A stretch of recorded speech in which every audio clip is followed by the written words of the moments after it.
warahmatullahi wabarakatuh. Saya Dahiyatul Wardani dan dua rekan teman saya akan menjelaskan tentang agama Sikhisme.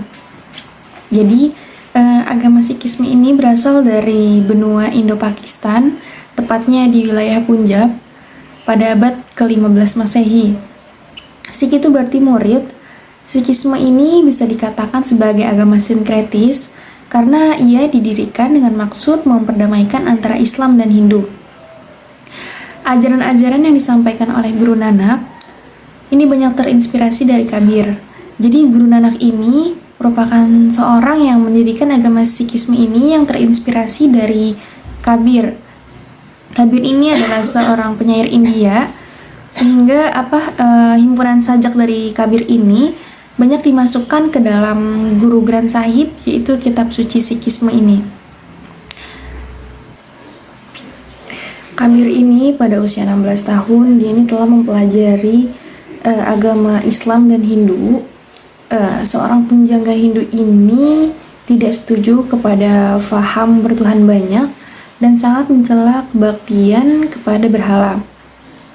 Dalam syairnya itu, Ramanan mengajarkan bahwa Tuhan itu esa, kebenaran itu adalah kawan yang terbaik dan terbesar bagi manusia, serta hidup sederhana itu adalah jalan terbaik untuk mencapai nirwana. Kabir merupakan seorang penenun. Dia pun juga menulis syair-syair untuk mengemukakan pandangan hidup dan ajaran-ajarannya. Beliau juga giat mengajarkan keyakinan kepada satu Tuhan, mencela perbuatan menyembah berhala, dan menyerukan persamaan derajat manusia. Sejak Islam masuk ke India pada masa Bani Umayyah, yaitu pada masa Khalifah Al-Walid, melalui ekspedisi yang dipimpin oleh Panglima Muhammad Ibnu Qasim sekitar tahun 711 sampai 712 Masehi, peradaban Islam ini mulai tumbuh dan berkembang di anak benua India. Kemudian pasukan Ghaznawiyah ini di bawah pimpinan Sultan Mahmud itu berhasil mengembangkan kedudukan Islam di wilayah ini dan berhasil menaklukkan seluruh kekuasaan Hindu dan mengislamkan sebagian masyarakat India pada tahun 1020 Masehi. Namun setelah Ghaznawiyah ini hancur, muncullah beberapa dinasti kecil yang menguasai negeri India ini seperti dinasti Khalji, dinasti Tughlaq, dinasti Sayyid, dan dinasti Lodi. Dilanjutkan pada abad ke-15, di mana dimulailah gerakan bakti di India. Lalu kampanye ini banyak persamaannya dengan reformasi agama di Eropa, di mana para reformis itu memprotes terhadap norma-norma ritual dalam agama dan tahlil pada zaman itu. Para penganjur filsafat bakti ini mengajarkan bahwa etika pribadilah yang merupakan inti dari agama, bahwa bentuk dan tempat bersembahyang adalah tidak banyak artinya, namun mereka itu mengajarkan bahwa tujuan dari Hinduisme dan Islam adalah sama, bahwa semua perbedaan sosial dan kebudayaan di antara keduanya tidak perlu, dan salahlah bila membuat perbedaan ini sebagai tujuan perjuangan kebencian dan permusuhan agama. Pada masa inilah Guru Nanak lahir, dan pada selanjutnya gerakan bakti ini ikut mewarnai ajaran-ajaran dalam agama Sikhisme. Ajaran Sikhisme ini didirikan oleh Guru Nanak yang dilahirkan pada tanggal 15 April tahun 1469 di sebuah desa kecil bernama Talwandi yang kemudian dikenal dengan nama Nankana Sahib dekat Lahore, Pakistan. Ayahnya Mehta Kalu adalah seorang Hindu yang bekerja sebagai pejabat kecil pada kekuasaan Islam setempat. Sedangkan ibunya Tripta, ia merupakan seorang yang taat kepada agama Hindu. Dan Guru Nanak ini berasal dari keturunan kasta ksatria.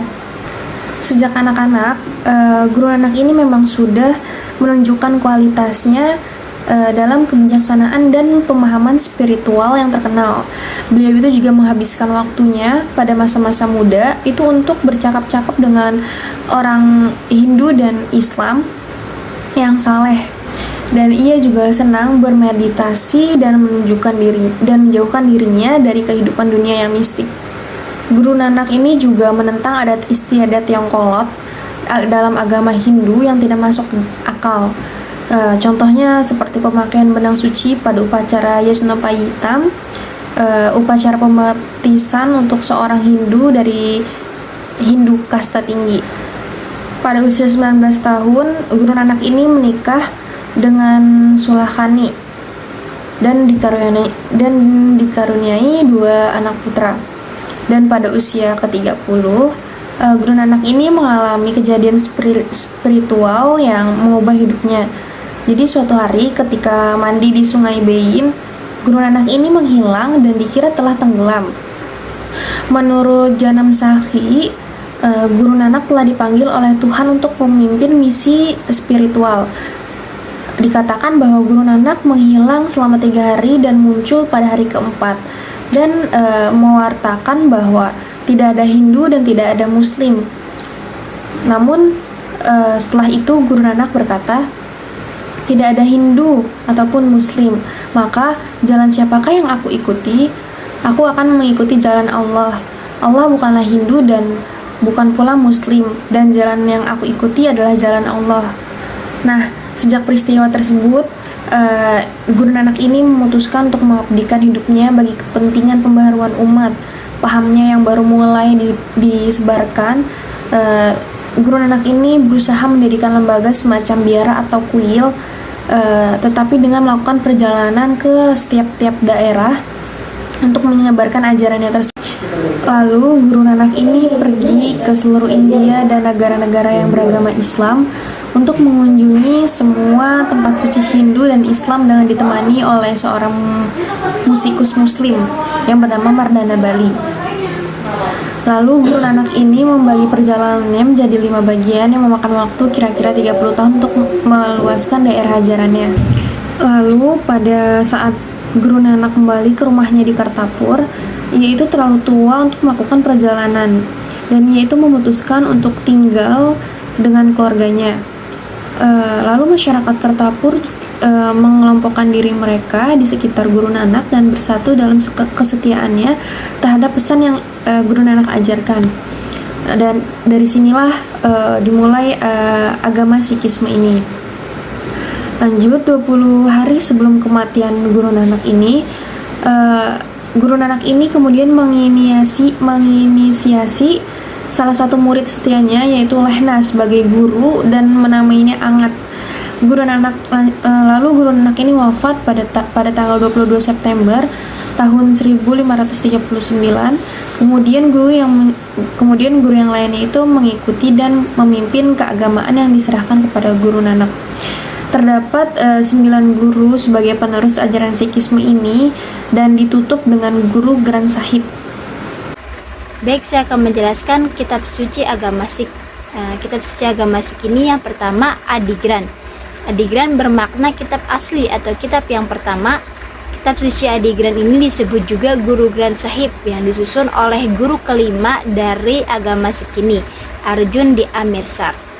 Kitab suci Adigran mempunyai 3 versi, yaitu Kartar Valibir, Baibano Valibir, dan Damdama Valibir. Kitab tersebut merupakan buku kecil hasil revisi dari Guru Govind Singh yang melengkapi dan menyisipi isi kitab. Kitab tersebut berisi nyanyian-nyanyian suci yang disusun oleh 5 orang guru pertama dan disusun oleh Govind Singh sendiri. Seri-serinya diambilkan dari Mahabharata dan Ramayana Hindu. Tulisan-tulisan dalam Adigran ini dapat digolongkan menjadi 3 macam, yaitu yang pertama, nyanyian-nyanyian suci yang disusun oleh guru-guru Sikh. Bagian ini merupakan bagian yang paling besar, terdiri dari 2218 syair oleh Arjun, 974 syair oleh Guru Nanak, 907 susunan-susunan Amardas, 679 susunan Ramdas, 115 karangan Tegh Bahadur, dan 62 syair. Yang kedua, nyanyian yang berasal dari kaum mistik baik yang beragama Hindu maupun kaum Sufi. Bagian terbesar dari nyanyian ini adalah berasal dari Sufi besar, yaitu Kahir dan Farid. Yang ketiga, pujian-pujian yang ditujukan terhadap guru-guru Sikh disusun oleh para penyanyi pengembara Sikh. Kitab yang kedua adalah Dasamgran. Kitab ini juga disebut dengan Daswin Padasa Kegran dan merupakan kumpulan tulisan guru Govind Singh. Isinya dapat dibagi menjadi 4 bagian, yaitu yang pertama, mitologi, yaitu dongeng-dongeng yang diceritakan oleh guru Govind Singh mengenai dewa-dewa dan dewi-dewi agama Hindu. Yang kedua, filosofis, bagian yang terdiri dari karya-karya terkenal seperti Jap Sahib, Akal Ustadz, Gyan Porobot, dan Sabat Hazari. Yang ketiga, autobiografi merupakan bagian berkenan dengan riwayat hidup termasuk ke dalam Bicitarian, Natak, dan Zafar Nama. Yang keempat, bagian yang berkaitan dengan masalah hawa nafsu atau erotik, diantaranya cerita-cerita yang diceritakan guru Govind Singh mengenai godaan-godaan kaum wanita. Selanjutnya, sekte-sekte agama Sikh. Sekte agama Sikh ini ada 2 sekte besar yang menonjol di kalangan kaum Sikh, yaitu Patis Nanak dan Khalsa Sikh. Patis Nanak adalah aliran besar yang ingin mempertahankan ajaran-ajaran asli Guru Nanak. Sedangkan Khalsa merupakan kelompok yang mengutamakan kepatuhan dan ketundukan kepada guru yang ke-10, yaitu Govind Singh. Sekte selanjutnya, sekte Namdari. Sekte ini didirikan oleh Bhai Ram Singh, seorang perwira pasukan Raja Ranjit Singh. Bhai Ram adalah seorang yang taat beragama dan murid dari seorang sekte Orsi, yaitu Baba Balak Ram. Bhai Ram ingin mengadakan pembaruan terhadap agama Sikh. Dia mengajarkan bahwa gurunya Baba Balak Ram adalah guru Singh yang ke-11 dan dia sendiri menjadi guru yang ke-12. Ajaran ini diterima oleh sebagian kaum Sikh dan mereka menganggap bahwa Bhai Ram adalah guru yang ke-12. Aliran ini dikenal karena kesolehannya dan juga karena pakaian yang dipakai. Anggota-anggota sekte ini tidak mau makan makanan yang tidak dimasak oleh anggota kelompok mereka, dan tidak mau pula memakan makanan yang najis, minuman yang haram atau kadar. Sikap mereka terhadap penguasa juga keras. Mereka selalu memboikot kantor-kantor pos dan pengadilan Inggris. Suatu ketika mereka pernah mencoba mengusir kekuatan Inggris dari sekitar mereka dan berusaha membangun kekuatan sendiri, akan tetapi mereka gagal. Dalam penyerangan yang mereka lakukan terhadap pos-pos pemerintahan di daerah Punjab, sekitar 50 orang di antara mereka mati terbunuh. Kegagalan pemberontakan ini menyebabkan seluruh pemimpin mereka yang berada di daerah Punjab ditahan oleh pasukan militer Inggris dan divisi Ambala. Kemudian mereka dibuang ke Rangon dan Andaman. Ram Singh sendiri dibuang ke Rangon dan tidak diperbolehkan kembali ke India lagi. Setelah kegagalan dalam usaha politik mereka, golongan Namdari mulai memusatkan perhatian kembali ke masalah agama. Yang terutama dilakukan adalah mengangkat guru baru pengganti Baba Ram Singh. Selanjutnya, sekte Akali. Aliran atau sekte Akali adalah suatu aliran yang paling akhir lahir di kalangan kaum Sikh, karena aliran ini baru muncul setelah Perang Dunia II. Berbeda dari sekte Namdari, sekte ini sangat kuat ke arah politik. Tokoh utamanya adalah Banda Balragi. Banda Balragi ini sangat besar pengaruhnya dalam menentukan arah politik kelompok mereka. Namun Banda Balragi ini tidak pernah lengah dari mengamati pasukan Inggris di India. Sering sekali ia melahirkan perang gerilya dan dengan menyambar di dalam kerumunan orang banyak. Mereka selalu menimbulkan kerusuhan-kerusuhan yang merepotkan penguasa.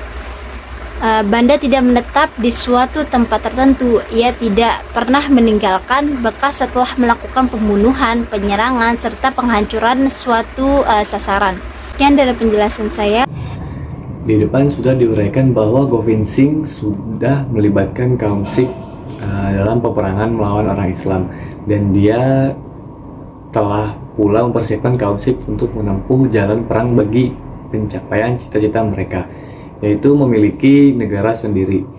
Jalan perang ditempuh juga oleh Ranjit Singh. Akan tetapi setelah Ranjit meninggal, meninggal dunia tahun 1839, kaum Sikh mulai berubah pendirian. Persahabatan yang dibina Ranjit dengan Inggris berangsur-angsur mereka lupakan. Ambisi untuk mendirikan kerajaan sendiri di Punjab dan ketidaksenangan mereka terhadap penduduk Inggris di India menyebabkan mereka berbalik bermusuhan dengan Inggris. Dalam permusuhan ini terjadi 2 kali perang antara Sikh dan Inggris yang dikenal dengan Perang Sikh. Yang pertama itu Perang Sikh pertama yang terjadi pada tahun 1845 sampai 1846. India sebagai tercatat dalam sejarah lama berada di bawah penjajahan Inggris. Menjelang pertengahan abad ke-19, pengikut agama Sikh sudah semakin besar jumlahnya dan kekuatannya juga sudah semakin teratur. Di bawah Govind Singh dan Ranjit Singh, mereka berhasil mengadakan penaklukan dan perluasan wilayah sampai ke bagian selatan India, yaitu wilayah Assam. Mereka juga berhasil membangun sebuah benteng yang kokoh di daerah ini. Perjanjian persahabatan dengan Inggris tahun 1809 sebagaimana telah disinggung di atas merupakan hal yang paling menguntungkan Sikh. Eksistensinya semakin kokoh dan mulai diperhitungkan oleh Inggris. Dalam perjanjian tersebut, kaum Sikh mengakui Sungai Sutlej sebagai batas paling selatan daerah kekuasaan mereka yang memisahkannya dari daerah kekuasaan Inggris. Sebagaimana juga sudah disinggung sebelumnya, kaum Sikh mulai melupakan perjanjian mereka dengan Inggris dan mulai merasa ketakutan kalau mereka dibayangi terus oleh Inggris yang berada di seberang sungai, yang mungkin juga akan menyerang mereka pada suatu saat nanti. Oleh sebab itu, pada tahun 1845, mereka mendahului menyerang Inggris dengan menyeberangi Sungai Sutlej dan berusaha merampas wilayah pinggiran sungai yang dikuasai Inggris itu. Dalam penyerangan ini, mereka mengalami kekalahan besar dan pada tahun 1846, mereka terpaksa menerima semacam perlindungan dari Inggris setelah dipaksa menyerahkan Kashmir kepada Inggris. Dengan ini, mereka kehilangan daerah kekuasaan yang sangat penting. Selanjutnya yaitu Perang Sikh kedua yang terjadi tahun 1848 sampai 1849. Perang ini terjadi selama 1 tahun. Kekalahan yang diderita kaum Sikh yang pertama dari Inggris menimbulkan dendam yang sangat mendalam di kalangan mereka. Karena kuatnya dendam ini, maka pada tahun 1848 mereka kembali mengerahkan kekuatan untuk menggempur kedudukan Inggris sehingga terjadilah Perang Sikh yang kedua. Perang ini tidak sedahsyat perang yang pertama, sebab dalam waktu 2 tahun sebenarnya mereka belum dapat berbuat banyak untuk menyusun kekuatan setelah dikalahkan dalam perang yang sama. Oleh karena itu, peperangan ini dengan mudah dimenangkan oleh Inggris dan akibatnya kaum Sikh terpaksa menyerahkan seluruh daerah mereka untuk digabungkan ke dalam wilayah kekuasaan Inggris. Maharaja Dulip Singh, raja terakhir dari apa yang dinamakan kerajaan Sikh, menyatakan tunduk di bawah kekuasaan Inggris. Semenjak kekalahan kaum Sikh dalam perang kedua ini, mereka tidak pernah lagi tampil sebagai kekuatan yang menentang kekuasaan Inggris di India. Sebaliknya, banyak di antara kaum Sikh militan pengikut Govind Singh memihak kepada Inggris dan membantunya dalam berbagai peperangan. Bahkan kelompok militer Sikh militan menjadi inti pasukan Inggris di India. Hubungan antara Sikh dan Inggris yang bersejarah ini menyebabkan kaum Sikh mendapat tempat juga di daratan Inggris. Banyak orang Sikh yang hidup di Inggris. Menjelang akhir abad ke-20 ini, kaum Sikh terlibat dalam konflik besar-besaran dengan orang Hindu. Konflik agama dan politik ini telah menimbulkan korban yang besar di kedua belah pihak dan memakan waktu yang lama. Motif yang pokoknya terjadi perang antara kaum Sikh dan Hindu adalah karena kaum Sikh yang minoritas merasa diperlakukan tidak adil oleh pemerintahan India. Semenjak negara tersebut merdeka dari Inggris, mereka menuntut mendirikan negara sendiri yang terpisah dari India. Tuntutan ini tidak dapat mendapat persetujuan dari pemerintah India. Pada tahun 1948, kaum Sikh memproklamirkan memproklamirkan negara Sikh yang berdiri sendiri dalam pengasingan dengan nama Republik Khalistan. Markas besarnya berada di London. Selanjutnya yaitu ajaran agama Sikh. Ketika Nanak berusia 30 tahun, ia mengatakan pada istrinya dan juga orang tuanya bahwa ia telah menjadi guru. Istrinya bertanya, apakah guru itu? Lalu Nanak menjawab, guru adalah orang yang mengajarkan suatu kepercayaan baru. Lalu ayahnya bertanya, apakah kepercayaan baru itu? Nanak menjawab, tidak ada Hindu, tidak ada Muslim. Inilah kemudian yang dikatakan sebagai ajaran dasar agama Sikh. Guru Nanak pribadi, dia adalah seseorang yang benar-benar hidup konsekuen dengan ucapannya. Ia mengajarkan keesaan Tuhan. Ia yakin seyakin-yakinnya bahwa Tuhan itu adalah Maha Esa, kekal abadi, berdiri sendiri dan tanpa rupa. Tuhan yang diajarkan Guru Nanak bukan suatu ide yang khayal atau abstrak, bukan suatu kekuatan moral yang bersifat impersonal, karena menurut Nanak Tuhan adalah wujud yang personal, Maha Pencipta, Maha Pengasih, dan Maha Penyayang. Guru Nanak menolak ajaran tentang dewa-dewa yang diajarkan oleh agama Hindu. Menurut dia, hanya Tuhan yang Maha Esa, yang Maha Benar sajalah yang wajib disembah. Ajaran Nanak tentang keesaan Tuhan ini jelas dapat dibaca dalam mul mantra dari Japji, baris-baris pertama dalam bagian pembukaan kitab suci Adigra. Guru Nanak sama sekali menolak setiap bentuk kompromi dalam ajaran tentang keesaan Tuhan. Ia dengan tegas menolak ajaran Trinitas dan menyatakan bahwa pembagian Tuhan menjadi 3 pribadi adalah bertentangan dengan keesaan Tuhan. Guru Nanak juga menyangkal ajaran ketuhanan yang bercorak monistik dari Hinduisme. Menurut ajaran ini, alam semesta adalah maya atau hayal, realitas sejati hanya satu, yaitu Tuhan. Begitu juga Nanak tidak mau menerima ajaran dualistik yang diajarkan oleh Hinduisme. Menurut ajaran ini, alam dan Tuhan tidak diciptakan dan sama-sama kekal. Sama dengan umat Islam, Nanak percaya bahwa walaupun alam semesta ini adalah nyata, namun diciptakan dan tidak kekal. Alam ini nyata karena merupakan bukti dari kehendak dan hukum Tuhan. Selanjutnya yaitu ajaran Guru Nanak tentang manusia. Guru Nanak mengajarkan bahwa seluruh umat manusia adalah satu. Orang dimuliakan bukan karena ia anggota kasta ini atau itu, kepercayaan ini atau itu, melainkan karena ia adalah manusia. Oleh sebab itu, Guru Nanak sangat menentang ajaran tentang kasta, lebih-lebih ajaran tentang adanya manusia najis yang haram untuk disentuh. Nanak meletakkan dasar bagi pengangkatan martabat manusia di kalangan masyarakat Hindu bukan atas dasar kasta. Upacara-upacara singkat seperti mantra-mantra, keajaiban-keajaiban, misteri-misteri, akan tetapi atas dasar kodrat dan kecenderungan manusia itu sendiri. Tidak ada gunanya itu kasta dan kelahiran. Pergilah dan tanyakan pada mereka yang mengetahui kebenaran. Derajat seseorang ditentukan oleh amal kebajikannya. Demikian kata Guru Nanak.